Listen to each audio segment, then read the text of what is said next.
Pabuton pa naman siya na. So, biyahe na kami papuntang Palawan. Ay, Iloilo pa. Pero papuntang Palawan din. Bye-bye. Kiss Dodobi.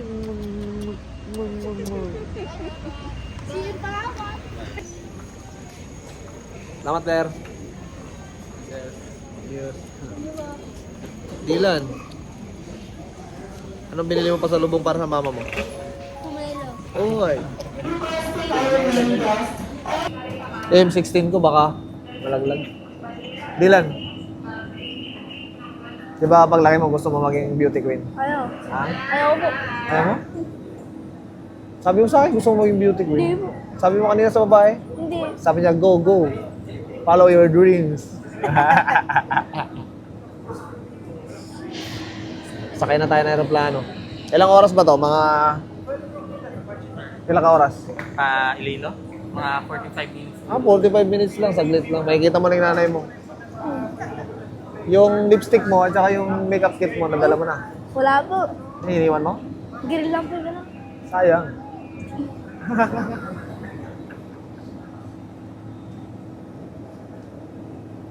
Tatay mo? Siya po. Siya po. Dating beauty queen yun.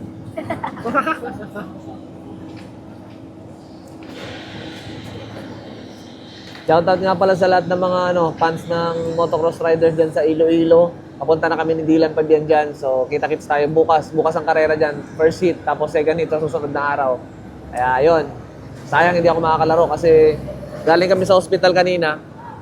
Nagpa-check up ako and ang latest na update sa doktor, kailangan ko pang magpa-opera. So, need operahan yung pa ako dahil kailangan lagyan ng pin para ma-arrange yung mga buto kasi na-disalign yung mga buto. So, kailangan iayos, lagyan ng pin.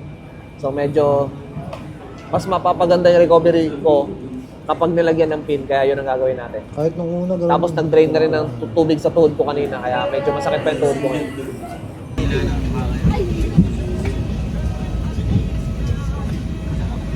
Uy, may armas ka dala.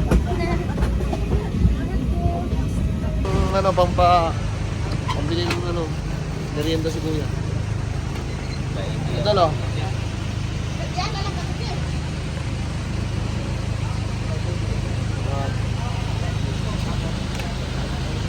Brother! Uy. What's up, bro?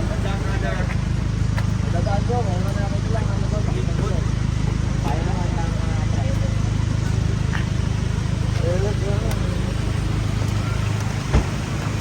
Punta tayo ng JP Boy. So, mabilis lang tayo. Tara na. Ha? Tara ko. Yan. Harap na ko. O, dito. Yan.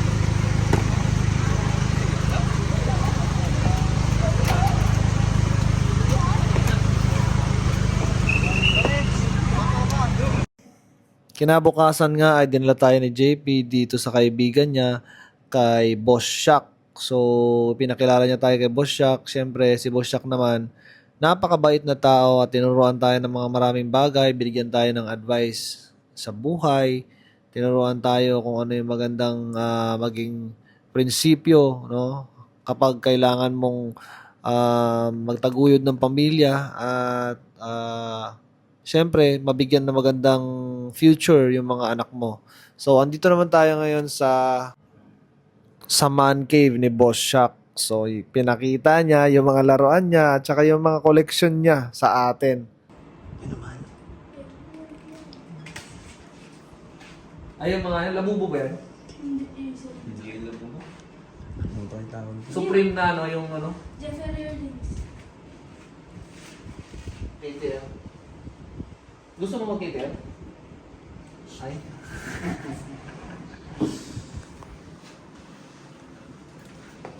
Ano lang Kailangan mo na yatang palakihin to, boss Masikip na. Masikip na, puno na. Dami, no? Ben, ang ano lang Ben. Ang mga alak. Ang Lating milyon. Makalan. Palan. Eh, matindi. Yan. Sa gitna. Hindi tayo ano eh. Pagtapos natin kumain, pwede tayo mag-shot-shot dito. Gago, baka pagalitan tayo ni Dexter doon. Bukas pa naman yung ano. Ayun eh, mapractice yung buha mo. Ayatin natin yan, no? Mag-commute ka na lang, buhay ka pumunta ka kasi. ano? Pagkatapos natin mag-usap doon sa man cave ni Boss Shock, ay dinala niya naman tayo dito sa Tatoy's Restaurant. Napakasarap ng pagkain dito, guys. Ano nga lang, boss? Jaya?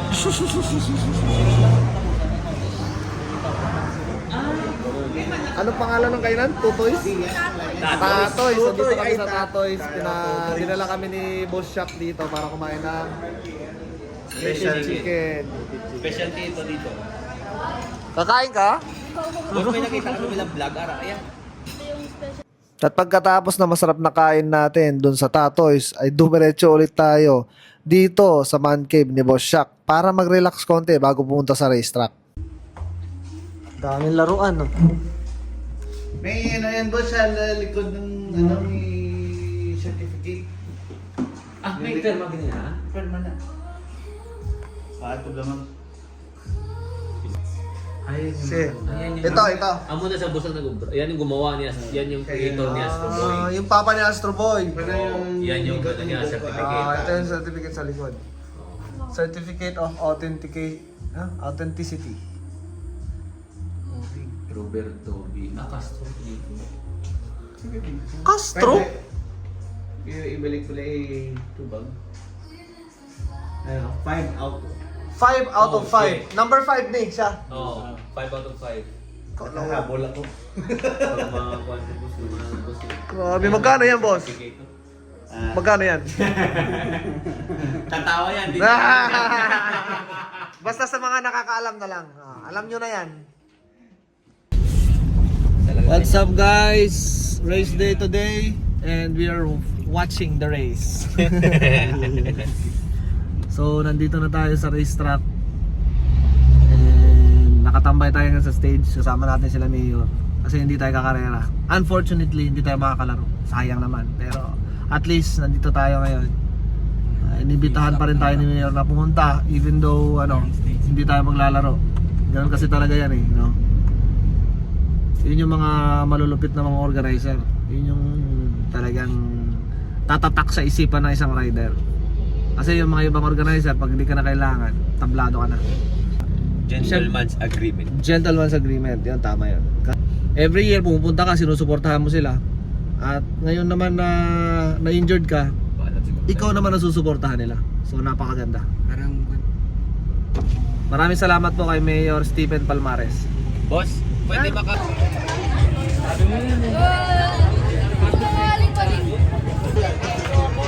Pinapayak niya si Umpong, tingnan mo. Masarap. Tingnan natin ang ulam, brother. So, nandito na ako sa tent ng Yamaha Philippines. At dito ako nanalo. Ayan o, panalo ko sa ulam. Oh my goodness! Ano ba? Mga nagbebenta. Yan ang ulam namin dito. Courtesy of Chef Joel. Chef Joel. Uy! Reese's Restaurant sa Roa City. Isang bagay ang talagang pinagpapasalamat ko at talagang napakaswerte ko dahil dito sa mga kaibigan ko katulad nito ni JP Arsenas, si Brother JP at saka itong mga kasamahan niya sila Chef Joel. Nagdala pa talaga ng pagkain. Every year ginagawa nila ito para suportahan kami at alalayan kami dito sa karera natin sa Pasig City.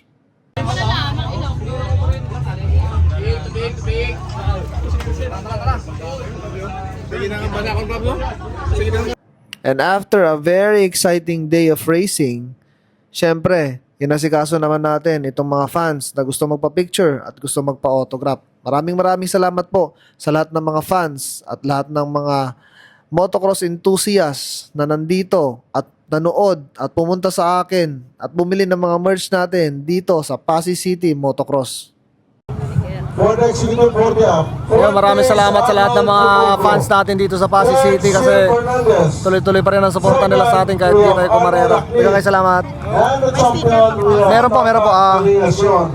Sticker daw. For the 50cc, 50cc, fifth place, Kira Isabel Oxenia. Fourth is Paul. Third, Shah Franco. Second, we have Kobe Figarita. And for the champion, we have Yoyong Tumangan. For all Honda, Ito yung first time natin na pumunta ng Pasig City na naging announcer, pero I think it was very nice, no, na experience, not only for me but also for the fans here watching the race, dahil talagang kitang-kita nila yung mga technical input natin sa karera. we have John Anthony Cortez. Dito po, papasign po. For the Pro 1, attraction winners, we have 8 place. 8 winners, 8 place. We have Junjun Adlawan. 7, Rai Rai Baitit. 6, Ompong Gabriel. 5, McLaren at 4 place, And yun na nga ang karera natin dito sa Pasig. We are still happy to be here dahil naimbitahan tayo ni Mayor kahit hindi tayo kumarera, and I'm very happy that Mayor Stephen still invited me to come here para sa mga motocross fans online, para sa mga motocross fans na nanonood dito. I'm very happy, to be part of the race as an announcer. Dahil injured pa tayo, but surely we will be back racing next month. Magiging okay na tayo, so kita-kits tayo ulit sa mga races. I hope you enjoyed how I did my commentary. Alam ko yung mga riders marami natutunan habang nagko-commentary ako, dahil Michelin Rivera also acknowledged yun. So maraming salamat to everyone who supported me. JP Arsenas, yung cameraman. At yun, gusto kong magpasalamat kay Boss Shaq, kay JP Arsenas, kay Monkey, at kay Cyrus sa pag-alaga sa amin, sa stay namin dito sa Pasig City at sa Iloilo. Kita-kits na naman ulit tayo sa aming susunod na biyahe. Papunta naman tayo ng Puerto Princesa, Palawan.